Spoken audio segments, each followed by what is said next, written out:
প্রায় 3 ঘন্টা পর ফারাজের একটু নড়াচড়া শুরু হলো। লাজ তাড়াতাড়ি করে ওয়াশরুমে চলে গেল। শাওয়ার নিয়ে বেরিয়ে দেখে ফারাজ এখনও ঘুমে আছে।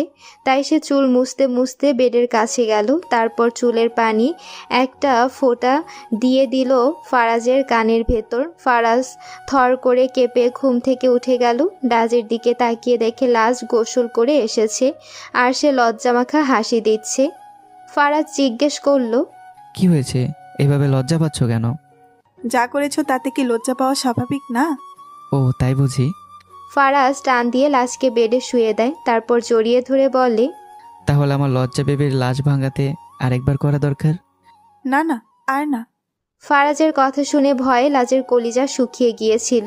সে ফারাজকে ধাক্কা দিয়ে বেড থেকে উঠে যায়। ফারাজ বলে, তো আমরা কি এক্ষুনি বের হয়ে যাব? ফ্রেশ হয়ে আসো, আমরা এখনই বের হব। আর আমাকে আয়রার বাসায় ড্রপ করে দিয়ে যাবা। আচ্ছা ঠিক আছে। ফারাজ ওয়াশরুমের দরজার সামনে গিয়ে বলে, আই লাভ ইউ লাজ। I love you too. এই ছিল সেদিনের পার্টির কাহিনী। তার মানে ওই দিন আমাদের মাঝে কিছু হয়নি? একদমই কিছু হয়নি। তাহলে কালকে প্রেগন্যান্সির কথাগুলো কি ছিল তাহলে? ওইটা তোমার আর তোমার ভালোবাসার পরীক্ষা ছিল। আমি তোমাকে আর আমার ভালোবাসাকে এতটাই বিশ্বাস করতাম যে ওই দিনের পরেও তোমাকে বিশ্বাস করেছি, কিন্তু কেমন জানি লাগছিল। আয়রাকে ভুল প্রমাণ করতেই তোমাকে কাল এসব বলেছিলাম, কিন্তু কে জানতো আয়রাকে ভুল প্রমাণ করতে এসে নিজেই ভুল প্রমাণ হয়ে যাব। শেষ কথাটা লাজ একটু নিচু স্বরেই বলল। তাতেই বোঝা গেল লাজ ঠিক কতটা কষ্ট পেয়েছে। ফারাজ রাগে কিটমিটি করতে লাগলো। তার মানে তুমি আমার সাথে প্রতারণা করেছো? কি বললে? আমি তোমার সাথে প্রতারণা করেছি? নিজে আমার সাথে এত বড় একটা প্রতারণা করার পর এই কথা বলতে লজ্জা করে না? যাই হোক, প্রতারণা যখন করেছো তখন তার শাস্তি তো পেতেই হবে। শাস্তির শুরু হলো আজকের এই বিয়ে দিয়ে। কিসের বিয়ে? মানি না মেয়ে বিয়ে। আমি কালকেই তোমাকে ডিভোর্স দেব। মিস্টার ফারাজ তাকদিয়ার, আপনি হয়তো ভুলে যাচ্ছেন 6 মাস না হওয়া পর্যন্ত ডিভোর্স দেওয়া যায় না। আর 6 মাস পরেও তুমি আমাকে ডিভোর্স দিয়ে পারবে না, কারণ আমাদের বিয়ের কাগজে এটা উল্লেখ ছিল 10 বছরের ভেতরে আমাদের সম্পর্কে কোনো ডিভোর্স গ্রহণযোগ্য হবে না। হোয়াট? আস্তে আস্তে, এত উত্তেজনা ভালো না। তুমি এতটাই ট্রেসে ছিলে যে বিয়ের কাগজে সাইন দিয়েছো ঠিকই, কিন্তু একটাবার নিচের লেখাগুলো পড়ে দেখোনি। একটাবার আমাকে খোলো, আমি তোমার কি হাল করি তা দেখতে পাবে। একটা কথা মনে রাখবে, আমি বিয়ের আগেই থানা থেকে এসেছি আর একটা ডায়েরি করে এসেছি। যদি আমার কিছু হয় বা আমি অপহরণ হই, তাহলে সবার আগে তোমাকে আর তোমার বাবাকে যেন জেলে নেয়। তাই যা করবে একটু ভেবেচিন্তে করো, কেমন? লাজ কথাটা বলে ওয়াশরুমে চলে গেল। ফারাজ নিজেকে ছাড়ানোর জন্য নড়াচড়া করতে লাগলো, কিন্তু কোনো লাভ হলো না। লাজ ফ্রেশ হয়ে এসে শুয়ে পড়ল আর লাইট অফ করার আগে বলল, ওফ সরি, তোমাকে তো মোবারক জানাতেই ভুলে গেছি। বরবাদ মোবারক। লাজ কথাটা চোখগুলো বড় বড় করে আর লাল করে বলেছে। তারপর লাইট অফ করে শুয়ে পড়ল। পরদিন সকালবেলা লাজ ঘুম থেকে উঠে দেখে ফারাজ চেয়ারে হেলান দিয়ে ঘুমিয়ে আছে। লাজের বড্ড মায়া লাগলো। সে একা একাই বলতে লাগলো, ঘুমিয়ে থাকার অবস্থায় তোমাকে কতটা নিষ্পাপ লাগছে। একদম নিষ্পাপ বাচ্চাদের মতো লাগছে। কেউ কি বুঝতে পারবে তোমার এই নিষ্পাপ মুখের পিছনে একটা কত বড় খারাপ মানুষ লুকিয়ে আছে? আমি তোমাকে সত্যি অনেক ভালোবাসতাম, কিন্তু তুমি আমাকে শুধুমাত্র প্রতিশোধ নেওয়ার জন্য নাটক করেছো। আমি তোমার আর তোমার বাবার প্রতিটা পাপ কাজে বাধা হয়ে দাঁড়াবো, আর সব কাজের শাস্তি আমি দেব। এতদিন তুমি আমার ভালোবাসা দেখেছো, এখন আমার প্রতিবাদ দেখবে। লাজ চোখ গরম করে ফ্রেশ হতে চলে গেল। ফ্রেশ হয়ে এসে আয়রাকে একটা কল করলো।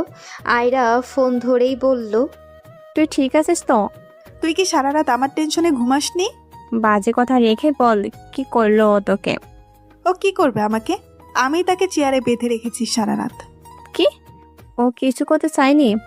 চোখে স্যানিটাইজার মেরে দিয়েছিলাম, তারপর আর কিছু করতে পারেনি। এখন চেয়ারে হেলে ঘুমাচ্ছে। যা করবি সাবধানে করিস, তোর জন্য অনেক টেনশন হয়। এখন আমার জন্য না, এখন ওদের জন্য টেনশন কর। ওদের কি হাল করব তা চিন্তা কর। আচ্ছা যাই, গিয়ে শ্বশুরমশাইকে একটু টুইস্ট দিয়ে আসি। লাজ কথা বলা শেষ করে ফারাজকে খুলে দিল। তারপর 1 কাপ চা বানিয়ে ফারিদ তাকদিয়ারের রুমে নিয়ে গেল।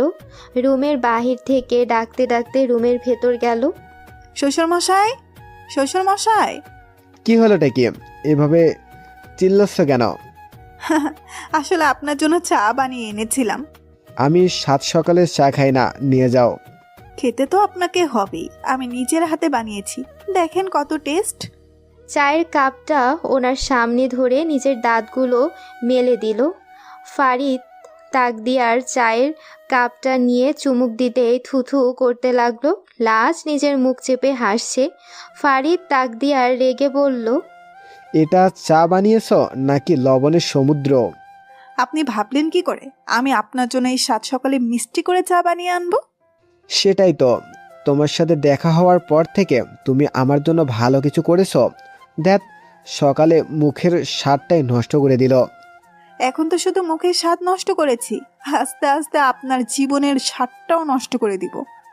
লাজ কথাটা বলে ফারিদ তাকদিয়ার একদম সামনাসামনি দাঁড়ালো। দুজনই দুজনের দিকে রাগী দৃষ্টিতে তাকিয়ে আছে। মনে হচ্ছে দুজন দুজনকে চোখের আগুনে পুড়িয়ে ফেলবে। ফারাজের ঘুম ভাঙলো। সে নিজের চেয়ার দেখতে পেয়ে মনে হলো কাল রাতের ঘটনা। মুহূর্তেই রাগে ফাটতে লাগলো সে। এক লাথি দিয়ে চেয়ারকে দূরে সরিয়ে দিল। রাগে লাজকে খুঁজতে লাগলো। সব শেষে যখন কিচেনে লাজকে পেয়ে গেল তখন লাজের সামনে থাকা খাবারের প্লেটটা নিচে ফেলে দিল। ফারাজ বলল, এই বাড়ির খাবার তোমার পেটে এত সহজে আমি যেতে দেব না। তা আমি ভালো করেই জানি। লাজ এই বলে আরেক প্লেট নিতে যাবে তখনই ওর হাত ধরে ফেলে ফারাজ। টানতে টানতে রুমে নিতে লাগলো। হঠাৎ করে সামনে ফারিদ তাকদিয়ার চলে আসলে লাজ উল্টো চাল চেলে দেয়। সে ঢং করে বলে, আহ ফারাজ, রাতেই তো হলো, এখন আবার এভাবে টেনে কেন নিয়ে যাচ্ছ? শ্বশুরমশাইয়ের সামনে দাঁড়িয়ে আছেন, একটু তো লজ্জা করো। বলতেই ফারাজ হাত ছেড়ে দেয়। নিজের হাতটা ভালো করে দেখে লাজ বলল, শ্বশুরমশাই, এইসব কিছু মনে করবেন না, নতুন নতুন বিয়ে হয়েছে তো, তাই আর কি একটু। আচ্ছা তা যাই হোক, এখন বলুন রিসেপশন কবে রাখছেন? লাজের এই কথায় ফারাজ আর ফারিদ তাকদিয়ার দুজনেই চমকে ওঠে। ফারিদ তাকদিয়ার জিজ্ঞেস করে, কিসের রিসিপশন? আর এই বিয়ের কোনো রিসিপশন করব না। লাজ বলল, ও আচ্ছা, আমি এই বিষয়ে কিছু বলবো না, কিন্তু হ্যাঁ, রিসেপশনের টাকাটা আমাকে দিয়ে দিতে হবে। ফারাজ জিজ্ঞেস করল, এই টাকার জন্য আমাকে বিয়ে করেছো? এই টাকায় যখন প্রয়োজন তাহলে বলতেই পারতে, আমি দিয়ে দিতাম। অযথা এসব নাটক করে কি হবে? লাজের রাগ উঠে গেল। সে ফারাজের সামনে গিয়ে দাঁড়িয়ে বলল, টাকার জন্য নয়, তোমাদের মতো বাপ ছেলেদের শিক্ষা দিতে এসেছি। শিক্ষা দিতে এসে নিজের শিক্ষা পেয়ে যেও না। ফারিদ তাকদিয়ার এতটুকু বলে সেখান থেকে চলে গেল। ফারাজ আবারও লাজের হাত ধরে টেনে নিয়ে গেল রুমে নিয়ে গিয়ে দরজা লক করে দিল। লাজকে বিছানায় ছুঁড়ে ফেলে দিয়ে বলল, কাল রাতে না হয় চালাকি করে বেঁচে গেলে, আজকে কি করবে শুনি? আজকে তো আমার হাত থেকে কেউ বাঁচাতে পারবে না। আজ আমি তোমাকে বোঝাবো কত ধানে কত চাল। ফারাজ কথাগুলো বলে শার্ট খুলতে লাগলো আর লাজের দিকে এগোতে লাগলো। লাজ ভয় পেয়ে গেল। সে কি করবে বুঝতে পারছে না। ফারাজ লাজের উপর ঝাঁপ দিতে যাবে তার আগেই লাজ বিছানা থেকে সরে যায়। লাজ বলে, তোমার কি একটুও লজ্জা নেই? একটা মেয়েকে একা এভাবে ছি।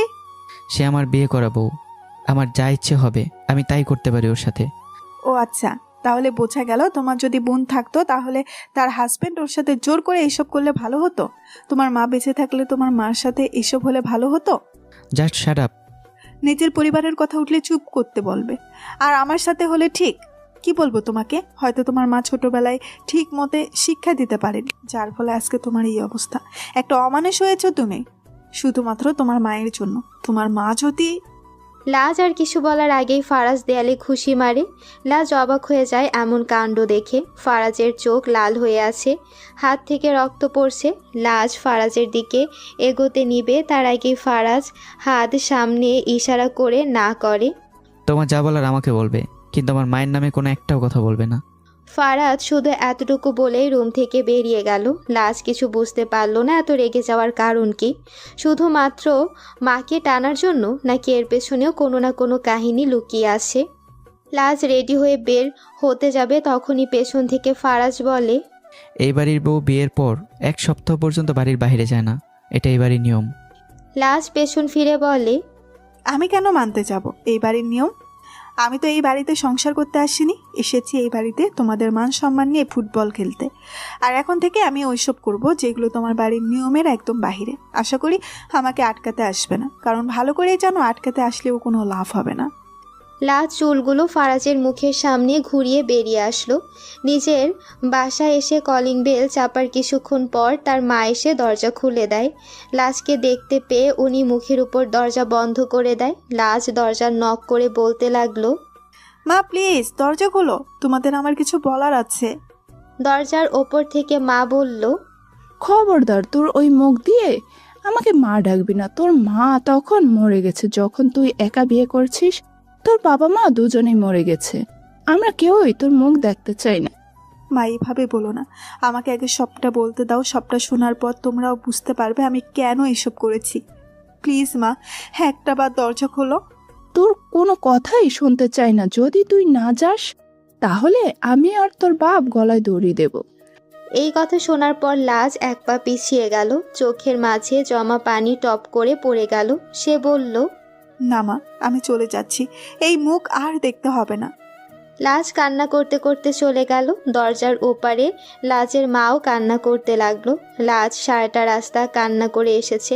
বাসায় এসেও বিছানায় শুয়ে কান্না করছিল। তখনই পেছন থেকে ফারাজ শেষ দিয়ে বলল,